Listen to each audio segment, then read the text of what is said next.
Бурно на распитот на обвинетиот Горан Ѓошевски и Леви обезбедување на Трајко Велјановски, обвинет во случајот за крвавиот четврток. Судиката Добрила Кацарска со прашање се спротистави на одбраната. Таа прашуваше зошто Ѓошевски го покажувал патот на масата народ предводен од Никола Митревски и Колјо и дали се познаваат добро за да во негово присуство ја крши вратата до прес-салата.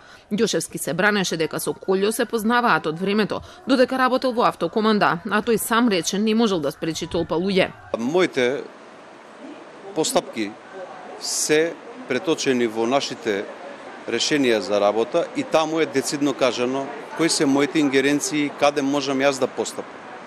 Затоа одговорив онака како што одговорив на судечкиот совет.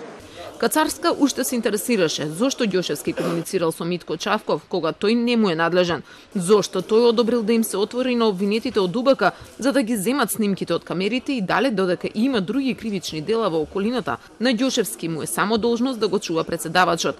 Обвинетиот потенцираше дека по препорака на Савевски од штабот му се јавил на Чавков, негираше дека тој дал одобрение за земање на снимките и дека имало други полицајци од ДБР кои само стоеле. Другите обвинети прашаа дали полицајците биле полиција или споменици, на што судиката искоментира на кое дерече спадна полицијата. Сметам дека во делот на давањето на исказ на еден обвинет, поготово на некому кому му се става на товар вака сериозно кривично дело, би било соодветно секој од нас да се воздржи од било какви коментари.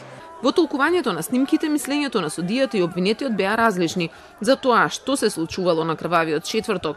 Како различни снимки да сме гледали, искоментира Кацарска, на што Ѓошевски одговори дека судот може да си толкува како сака.